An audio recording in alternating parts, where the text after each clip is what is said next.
Buffalo cauliflower bites. Here we go. Cauliflower, flour, paprika, garlic powder, salt. This you just crack until your wrist hurts. Milk. Whisk it up.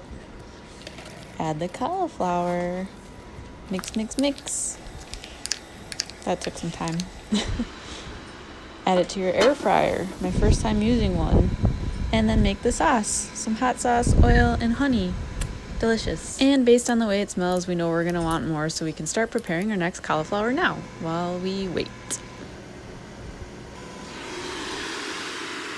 This is the part where you get a little upset for not listening to the people who said you should add nonstick spray to the air fryer pan.